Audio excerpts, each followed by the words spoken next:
안녕하세요 여러분, 반갑습니다. 누구나 이해하시기 쉽게 이 기업에 대한 종목에 대한 정보를 전달드리고 있는 대기업 김하진 멘토입니다. 여러분들, 오늘 우리 같이 이 데이터 솔루션에 대해서 좀 말씀을 나눠볼 겁니다. 계속해서 요즘 들어서 이 주가가 힘을 못 쓰고 있어요. 그래서 많은 요청이 있기도 했고, 이게 왜 이런지에 대해서 좀 잘 모르고 계시는 분들이 많은 것 같아서 오늘은 제가 여러분들 절대 좋은 내용을 가지고 와서 우리 여러분들께 말씀드리는 게 아니라는 점 미리 이제 영상 시작부터 말씀을 드리고, 그래도 이 이유가 너무나 궁금하다 하신 분들은 오늘 영상 끝까지 봐주시면 됩니다. 자, 그래서 오늘 영상에서는요, 이 데이터 솔루션의 실적 체크 어제 발표가 났어요. 그래서 이거 오늘 같이 실적 볼 거고요. 그리고 이제 앞으로 향후 주가 흐름의 향방은 어떻게 갈지에 대해서 오늘 영상에서 말씀을 나눠 볼 테니까 저도 우리 여러분께 최대한 담백하고 솔직하고 객관적이게 정보를 드리겠습니다. 좋은 내용이 아니어서 저도 좀 이렇게 말이 좀 자꾸 턱턱 막히는데, 아무튼 여러분들 그래도 객관적으로 지금의 현실을 좀 받아들이셔야만, 이러한 것들을 연습을 하셔야만 더 좋은 투자자가 될 수 있다고 생각을 해요. 그래서 저도 오늘 준비를 좀 잘 해왔고, 최대한 우리 여러분들 이해하시기 쉽게끔 풀어서 설명을 하려고 노력할 테니까 우선 영상에 좋아요 버튼 한 번씩만 눌러주시고요. 구독 버튼은 이따가 말씀드릴게요. 영상이 뭐 좋은 내용은 아니어서 차마 말씀을 못 드리겠습니다. 자, 근데 여러분, 이렇게 안 좋은 소리도 할 줄 알아야지 이런 사람이 전 진짜라고 생각을 해요. 그래서 저는 진짜니까 구독 버튼도 한 번씩만 부탁드리면서 오늘 영상 시작해 보도록 하겠습니다. 자, 우선은 제가 이 지난번 영상, 제가 1월 30일에 이 데이터 솔루션에 관한 영상을 우리 여러분과 같이 말씀 또 한번 나눴었는데, 이때 당시 이러한 이슈가 있었습니다. 윤석열 대통령이 모든 행정 서류를 완전 디지털화를 할 것이다 라는 것 때문에 이날 굉장히 주가가 잘 갔어요. 근데 바로 또 이렇게 주가가 빠졌습니다. 그래서 이 이유에 대해서 우리 여러분들이 너무나 궁금해 하실 것 같아서 제가 오늘 영상을 좀 준비를 해봤고요. 자, 지난번 제 영상을 못 보신 분들을 위해서 지난번에 우리 영상에서 이런 얘기를 했다라는 의미로 다시 한번 가지고 와봤고요. 지금 당장 우리가 봐야 할 건 이거죠, 여러분. 자, 이겁니다. 실적 발표가 났어요. 당해 사업년도 23년도고요. 직전 사업년도 22년도인데, 자, 매출액과 당기순이익 그리고 이 증가한 비율을 한번 체크를 해 보겠습니다. 매출액 같은 경우에 큰 뭐 차이는 없었습니다. 직전 연도 22년도 매출액이 991억 원이었어요. 그리고 23년도 매출이 992억 원 정도. 그러니까 뭐 거의 보합이다라고 좀 보시면 되는데, 문제는 이 영업이익에서 발생을 합니다. 직전 연도 22년도에는 26억 원 정도를 기록을 했어요. 26억 5천만 원 정도를 기록을 했는데, 지금 이제 23년도 연간 영업이익이 126억 원으로, 죄송합니다. 12억 6천이죠. 12억 6천만 원으로 거의 반이 넘게 영업이익이 줄었습니다. 그래서 아마 주주님들이라면 진짜 울고 싶은 심정이실 것 같아요. 굉장히 좋지 못하죠. 그리고 당기순이익 같은 경우도 약 32.9%가 빠지면서 굉장히 좋지 못한 이 실적을 발표를 했어요. 만약에 매출액이라도 좀 큰 폭으로 증가를 하고, 뭐 영업이익 같은 경우에 좀 소폭 감소하거나 뭐 당기순이익도 소폭 감소를 하면, 매출액이 증가를 했으니까 매출액은 좀 성장성이 있기 때문에 그나마 이 주주님들의 입장에서 받아들이시기가 그나마 좀 수월할 것 같은데, 뭐 매출액 같은 경우는 거의 평이한 보합 수준이고, 영업이익과 당기순이익은 거의 반토막이 났다가 지금 우리가 바라보고 있는 현실이겠죠. 자, 이러한 이유는요, 이렇게 고용 증대로 인한 인건비가 증가를 했다라고 밝히고 있습니다. 자, 뭐 아무래도 뭐 AI, 뭐 데이터, 뭐 등등등, 뭐 클라우드, 이쪽 관련된 분야의 종사자들 인건비가 굉장히 비싸요. 너무 비쌉니다. 억대 연봉자들도 굉장히 많죠. 뭐 그래서 이 억대 연봉자들을 대거 이렇게 뽑으면서 채용을 하면서 인건비가 많이 발생을 했나 해서 제가 좀 찾아보니까요. 자, 데이터 솔루션 고용이라고 검색을 한번 해봤습니다. 자, 근데 보시면 이 잡코리아라고 이 구인구직 사이트예요. 이게 근데 여러분 100% 정답은 아닙니다. 100% 정답은 아니에요. 저도 뭐 엄청 심도 있게 이렇게 파보진 않았는데 그냥 검색하자마자 이렇게 초봉 3,600만 원으로 나와서 좀 이건 좀 아닌데 싶어서 이렇게 말씀을 드린다는 점 미리 좀 양해를 구하고요, 여러분. 사실 이 데이터 솔루션의 인건비가 얼마인지는 이 당사 관계자들밖에 모르는 부분이기 때문에 이거는 여러분 루머일 수 있으니까 믿지는 마세요. 자, 아무튼 뭐 이랬다. 그러니까 이 고용 증대로 인한 인건비 증가 말고도 분명히 뭐 어디선가 좀 새나간 게 있을 것 같은데 일단 공시에는 이렇게만 띡 나와 있어서 제가 좀 의문점을 갖고 찾아봤다는 점 이렇게 좀 말씀을 드립니다. 자, 뭐 그래서 뭐 이게 어제 올라온 공시다 보니까 어제 날짜로 올라왔죠. 2월 15일에. 그래서 우리 여러분께 바로 말씀을 드려야겠다 해서 좀 가져와 봤고요. 그럼 바로 차트로 넘어가서 주가에 관련된 내용 마저 말씀 나눠볼게요. 자, 이렇게 차트로 넘어서 좀 보시면요.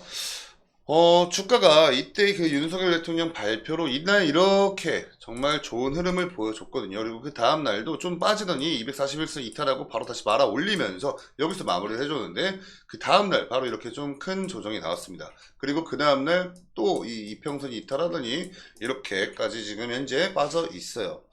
아마 이해가 좀 안 가는 부분들이 많으실 겁니다, 여러분. 자, 그래서 제가 지금부터는 좀 굉장히 담백하게 이 데이터 솔루션 차트의 히스토리들을 제가 좀 풀어서 설명을 드릴 테니까 한번 최대한 이해하시기 쉽게끔 말씀을 드려볼게요. 자, 여러분 차트를 이렇게 좀 거시적으로 보시면요. 자, 이때 이후로부터 데이터 솔루션 지금까지 주가가 쭉 빠져 있는 상태였습니다.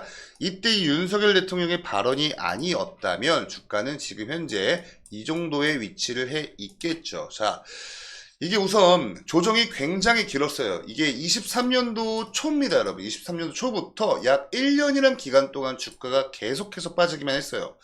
자, 이렇게 조정이 길었던 종목들은요, 조정이 길면 길수록 그 기간 동안 잠겨있는 물량들이 이렇게나 굉장히 많아지기 때문에 이 하방 압력이 강해질 수밖에 없습니다. 그렇기 때문에 다시 한번 좀 차트를 좀 보시면요, 이 기간 동안 차트를 조금만 이 정도만 보시면요, 자, 이렇기 때문에 오를 때 이렇게 시원하게 오르지 못하고 윗꼬리를 길게 달 수밖에 없는 거예요. 왜냐면 이전에 그 위에 있는 매물대들이 이만큼 쌓여있다 보니까 압력이 너무 많다 이거예요. 이 재료가 어떠한 이슈가 발생을 해서 상승을 한다고 하더라도 이 재료가 지속이 되지 않고 좀 단발성이면 무조건 상승한 만큼 반납하게 되어 있는 구조입니다. 우리 여러분들도요, 입장을 좀 바꿔서 이 23년도 초에 자, 이때 만약에 들어오셨던 분들이라면 주가가 쭉 흐를 때 계속 기다리기만 하실 수도 있잖아요. 그죠? 손절 못 하시고. 자, 근데 이러다가 주가가 좀 올랐어요. 그러면 더 오르겠지 하고 기다릴 수 있습니다. 근데 다음날 나 말고 또 다른 사람들이 이 매도 물량들을 던지면 사람이 마음이 급해져서 나도 또한 물량을 가세해서 던질 확률이 높아지겠죠. 그걸 보고 우린 패닉셀이라고 합니다. 그래서 지금까지 차트를 이렇게 거시적으로 좀 놓고 보셔도요, 굉장히 윗꼬리들이 엄청나게 많이 달려 있어요. 이거는 보통 다 그런 거 아니야 라고 하실 수 있겠지만, 자, 말씀드렸습니다. 조정을 받은 기간이 길면 길수록 하방에 대한 압력이 강해지기 때문에 이러한 차트에서 발생하는 패턴이다. 이 부분을 우리 여러분께서 이해를 하셔야 돼요. 자, 우선 이때 23년도 1월달 왜 이렇게 굉장히 좋은 흐름을 보여줬냐. 자, 우선 우리나라 산업통상자원부에서 데이터 센터 지역 분산을 좀 이렇게 하겠다. 그러면서 엄청나게 파격적으로 인센티브를 준다는 걸 검토를 하면서 이 데이터 산업 관련된 이러한 종목들이 엄청나게 부각이었어요, 이때. 그리고 여기에 덩달아 또 어떤 재료까지 더해지면요, 여러분 챗GPT가 신드롬을 일으키면서 23년도 초반에요, 지난해죠. 이렇기 때문에 이 글로벌적으로 좀 다 주요한 기업들이 이 챗봇 사업을 시작을 한다. 지금은 여러분 AI 챗봇이라고 해서 우리 여러분들 뭐 가전제품 이용하시거나 아니면 어떤 뭐 상품 이용하실 때 불편하면 그 고객센터 연락할 때 옛날엔 다 상담원이 전화 통화했지만 지금은 채팅으로 하죠. 채팅으로 내가 검색하면은 거기에 AI가 와서 이렇게 도와주잖아요. 그게 AI 챗봇입니다. 지금은 흔해요. 근데 지난해 이맘때까지만 해도 이게 그렇게 흔치는 않았어요. 좀 자금이 좀 풍부한, 좀 자금력이 있는 기업들은 도입을 했지만 그렇지 못한 기업들은 도입을 못하고 있었어요. 근데 지금은 거의 웬만한 기업들이 이거 다 쓰고 있습니다. 자, 이때 지난해 초부터 이 챗 GPT가 신도림을 일으키면서 챗봇 사업이 부각이 되면서 빅데이터 산업이 엄청나게 강세였어요. 그럼 여러분 보세요. 정부에서 산업통상자원부에서 데이터 센터를 지역 분산해버리면 엄청나게 파격적인 인센티브를 준다. 자, 이거 정부 차원의 재료입니다. 그죠? 큰 거예요. 자, 근데 여기에 챗 GPT가 전 세계적으로 엄청나게 신드롬을 일으킵니다. 이것도 국내에서만 국한된 게 아니라 전 세계적인 파급력이기 때문에 굉장히 큰 거죠. 자, 여기에 또 하나가 얹어져요. 그게 뭔지 아세요? 이 챗 GPT가 여러분 오픈 AI에서 만든 거죠. 자, 여기서 이 마이크로소프트에서도 이 대화형 검색 엔진을 공개하겠다라는 소식에 정말 엄청나게 이 빅데이터 관련된 종목들이 강세였습니다. 그게 여러분 23년도 초반에 몰아서 이렇게 다 들어온 거예요. 근데 여기다가 또 정점을 찍는 재료가 더 붙습니다. 그게 뭐냐? 아까 제가 보여드렸던 지난번 영상에서 이 윤석열 대통령이 이 문서들을 전자문서화 시키겠다라는 것들을 제가 지난번 영상에서 말씀드렸어요. 자, 근데 그거를 윤석열 대통령이 이때 먼저 발표를 했던 거예요. 이때. 그래서 이때 정말 이 상승 재료들이 엄청나게 막 붙으면서 들어왔는데, 자, 이러한 테마성 상승은 여러분 항상 이 대장주가 아니면 유지가 잘 안 돼요. 상승할 때는요, 이 대장주 말고 다른 종목들 있죠. 이 대장주를 제외한 다른 종목들은 같은 테마에 엮여 있어도 상승을 하더라도 좀 눈치 보면서만 이렇게 찔끔찔끔 상승합니다. 근데 하락할 때는요, 누구보다 빠르게 도망가요. 이러한 성질들이 있어요. 자, 그래서 우리 데이터 솔루션도 이때 당시 뭐 AI, 뭐 빅데이터, 뭐 클라우드 등등 해서 이러한 이 테마에 다 엮이면서 굉장한 수혜를 받은 겁니다. 근데 대장주가 아니었기 때문에 지금까지 이렇게 조정이 나왔다. 이렇게 보시면 돼요. 자, 그래서 지금까지 이렇게 긴 기간 동안 조정이 나오다 보니까 아무래도 여기까지 지금 이렇게 많은 매물대들이 형성이 되어죠. 여러분 보시죠, 이 막대기들. 이게 다 매물대예요.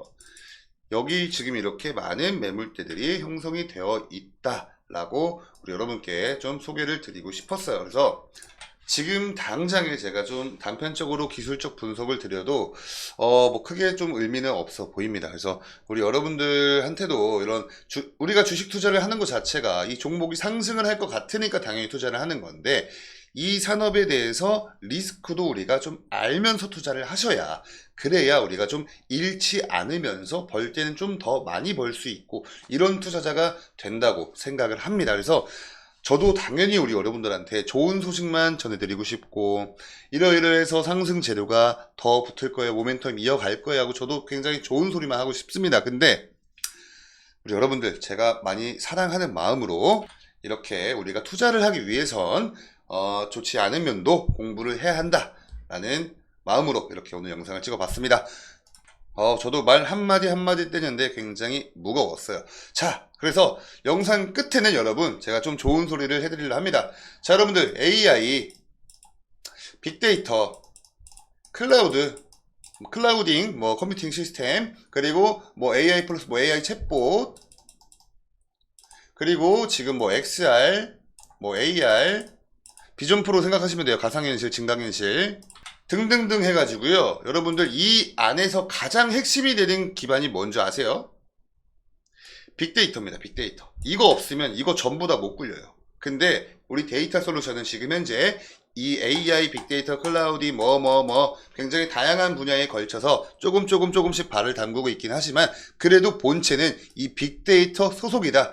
이 부분은 제가 우리 여러분께 명확히 말씀을 드릴 수 있을 것 같아요. 그래서 이러한 산업들이 지금 현재 전 세계적으로 글로벌적으로 모든 산업들을 선두지휘하면서 이끌고 가는 만큼 무조건 이 산업은 우상향을 할 수밖에 없다라는 점 말씀드립니다. 그래서 언제가 됐건 간에 우리 여러분께서 만약에 이 데이터 솔루션으로 좀 물려 계시다면 좀 시간을 길게 두고 좀 호흡을 길게 가져가시는 것도 방법이 될 수 있다라고 좀 말씀을 드리면서 오늘 영상은 마무리하도록 하겠습니다.